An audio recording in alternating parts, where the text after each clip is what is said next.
Good morning मु Mukesh quick success रे आपन को स्वागत करूची NIS diploma in elementary education रो कोर्स कोड 504 रो हमें ऑडियो लेक्चर डिस्कस करिवा।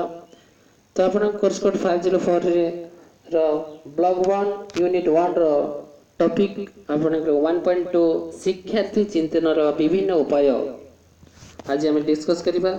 जदि आपन ए पर्यंत आपन को प्रीवियस वीडियो देखि नांती तले जाइथिवा डिस्क्रिप्शन लिंक रे आपण प्लेलिस्ट रे पाई जिवे कोर्स कोड 504 रो ओडिया लेक्चर। तो आज हमें देखिबा शिक्षार्थी चिंतन रो विभिन्न उपाय।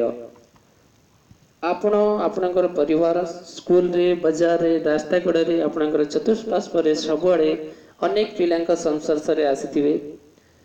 आपण प्रतिदिन असंख्य कार्यक्रम सेमानक सहित कथावार्ता होइतांती। कौन से गोटे पिला क्रिया प्रतिक्रिया करबा बेले आपण पिला संपर्क रे से चिंता करूथिबा उपाय और से शिखिथिबा उपाय संपर्क रे आपण अनुभव कोन चिंता करबा और शिखिबार उपाय विचार कर नै से कौन से बयस व्यक्ति पसंद करे कि आपण भाबुचंती कि पिलाटी चिंता करबा और शिखिबा आरंभ करे जेते बेले से विद्यालय रे थाए ना विद्यालय रे थिवा आगुरु से तार जन्म रो ही से सीखी जाई थाए कोन भूल कोन केंती कोन करिवार अछि। छोटतर आत्मिक बौद्धिक विकास छोटतर जन्म रो ही थाए। तो एही सब को नै कि केते को विश्वास करा जाई छी कि पिलांकर तांकर चिंता करूथवा उपाय संपर्क रे केतेटा विश्वास रखंती साइकोलॉजिस्ट माने कि पिलाटीर मन स्वच्छ सिलट परि जोंथिले लिखि हेबो पिलार मन संपूर्ण अंधार बोली जहा ज्ञान द्वारा आलोकित करि हेबो। पिलाटी एक कादुआ टेला परि जोंठी इच्छा अनुଯାयी आकार दिया जाई परिबो। पिलाटी एक सबुज गछ परि जहा को लालन पालन करिवा उचित। पिलांकर मन एक शून्य पात्र परि जहा को ज्ञान द्वारा पूर्ण करि हेबो। तो एठरे कहा जायछि कि गोटे स्टार्टिंग रो गोटे पिलार मन किपरि थाए एवं ताहा को किपरि गढ़ा जाई परिबो किपरि ता द्वारा ताको ज्ञान दिया जाई परिबो ता एठरे गोटे विश्वास करे कहा जायछि। पिलार मन को वर्णना करबा को एही उक्ति कहा जायछि जोंथिरे कि आमे यथार्थ बोली आमे भावछु किंतु बयस को बाद दे जने व्यक्तिर मन रे जे प्रकार चिंताधारा अछि जहा जानिबा बहुत कष्टकर। शिक्षादान शिक्षण दृष्टि आमे जोथिरे आग्रही ताहा पिलार मन रे कोन अछि नोहे बरं किपरि से निर्दिष्ट भाव रे भाबुछि ता आमे व्यवहार करूछु। चिंतनर मूलद्या होची इंद्रिय उपलब्धि एवं एही उपलब्धि वर्तमान पारस्परिक क्रिया प्रतिक्रिया द्वारा पर्यवेक्षण द्वारा किंबा अनुभूति आसीताए। छोट पिलाटीर प्रथम क्रिया प्रतिक्रिया संपूर्ण रूपे तार इंद्रियानुभूत आधारित होइताए विशेष करी देखिबा और छुईबा और जेते बेले सुनिबा किंबा चाखिबा द्वारा होइताए। इटा इम्पोर्टेंट अछि आपनकर कि पिलाटीर प्रतिक्रिया संपूर्ण रूपे तार इंद्रियानुभूति आधारित होइताए विशेष करी देखिबा और छुईबा एवं बेले बेले सुनिबा किंबा चाखिबा द्वारा होइताए। बर्नर और प्याजेट को भली प्रमुख वैज्ञानिक माने विश्वास करती जे वास्तव वस्तु गुड़िकर व्यवहार करने द्वारा मनुष्य ज्ञान और चिंताधारार भित्तिभूमि को निर्माण होता है। स्विस विख्यात शिशु वैज्ञानिक प्याजेट कहले जे पिलार चिंतन दुईटी प्रक्रिया रे आरंभ होता है। फास्ट है इंद्रिय लब्धवान जोटा कि वस्तु सहित सीधा सलक संस्पर्श रे आसीबा द्वारा वस्तु पर ज्ञान प्राप्त ओ चिंताधारा उपस्थापना इंद्रिय लब्ध वस्तुर मानस चित्रण आवश्यक विचार को उपस्थापन करवा भाषा संपूर्ण भूमिका ग्रहण करे। यहाँ है इम्पोर्टेंट टॉपिक जोटा आपनकर फास्ट है इंद्रिय लब्ध ज्ञान वस्तु सहित सीधा सलख संस्पर्श रे आसवा द्वारा वस्तु उपरे तार ज्ञान प्राप्त एवं विचार धारा उपस्थापना इंद्रिय लब्ध वस्तुर मानस चित्रण गोटे वस्तु को जदि तार सीधा सलख तार संस्पर्श रे आसीबो से भल भाव रे ताको बुझी परिबो ताको से कौन को जिनसटा अछि तार ठीक कौन संपर्क अच्छे से ठीक से बुझी परिबो।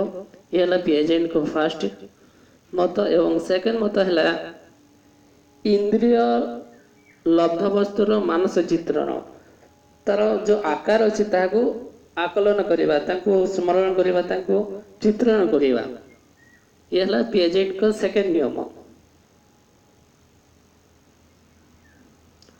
अवश्य विचारधारा को उपस्थापन करने भाषा गुरुत्वपूर्ण भूमिका ग्रहण करे।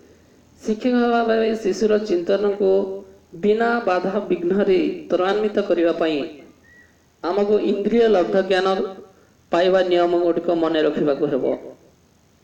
किछि नियम अच्छी से नियम गुड़िक आम मानवा पड़ो कौन से नियम ताको आम डिस्कस करवा। फास्ट है आपण चतुष्पार्श्व थी वस्तु गुड़िकर आम इंद्रिय लब्ध ज्ञान पाई था यह आम ठारू आसी थाए। यह वस्तुर महत्व को न्यून करे नहीं एवं यह प्रत्येक को पर्यवेक्षक जो उपाय वस्तुटी उपलब्ध करता आलोकपात करे। संख्या गुड़िक अनेकों अति आकर्षणीय हेबा बेले अधिकांश वयस्क पिलांको पई यह होची भयानक चित्र। आमे जो इंद्रिय लब्ध ज्ञान हासिल करूँ ताहा मुख्यतः आमर अभिज्ञता कल्पना आवश्यकता और उद्देश्य कार्य अटे।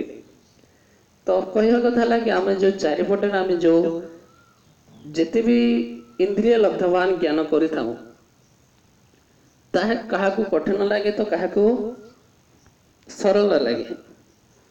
इवन अधिक वयस्क लोकंकु एवं पिला मानकु यह कठिन होता है कहीं तांकर इंद्रिय लब्ध जड़े एजेड होगले जड़े छोट जदि तांकर लब्ध ज्ञान तो हेतु तेज न थाए। सेकेंड नियम रहा आपणकर आमे आमर इंद्रिय लब्ध को इंद्रिय लब्धबोध को ज्ञान को बदलाइबा परिबा नहीं जे पर्यंत आमे ताहा आधारित कौन सी कार्य द्वारा हताश्वन न होइजु। मनकर जदि गोटे पिलार लक्ष्य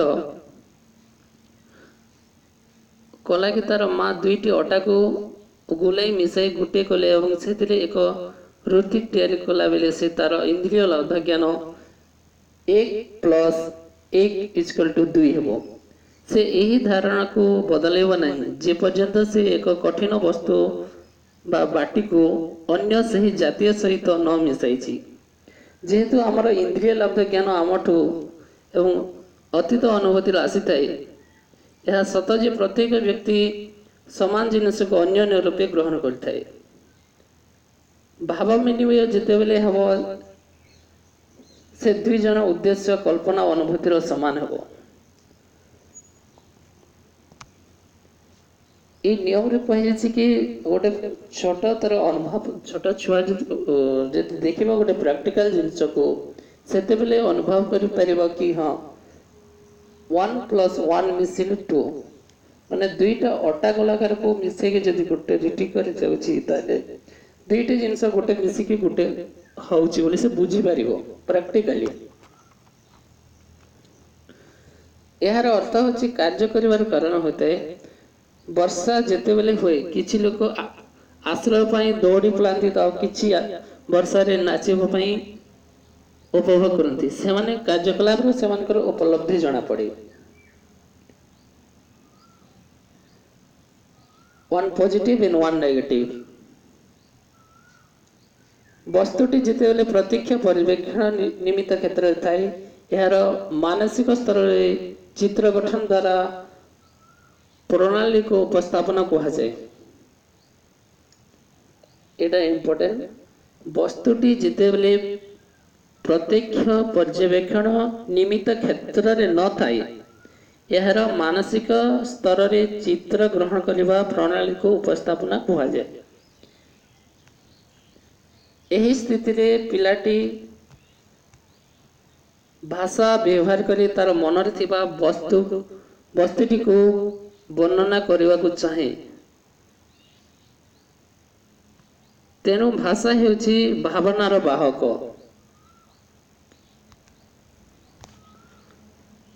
तो एटा थिला आपनकर जो शिक्षार माने गोटे छोट पिलार शिक्षार्थी चिंतन विभिन्न स्तर विभिन्न उपाय कौन अच्छी ताटी कहुई। एटा थिला हमर सेकेंड वीडियो और आम टॉपिक वाइज डिस्कस करबा। सो प्लीज यदि वीडियो को पसंद करछंती ताले लाइक करंतु, चैनल को सब्सक्राइब करंतु एवं शेयर करंतु। Thank you.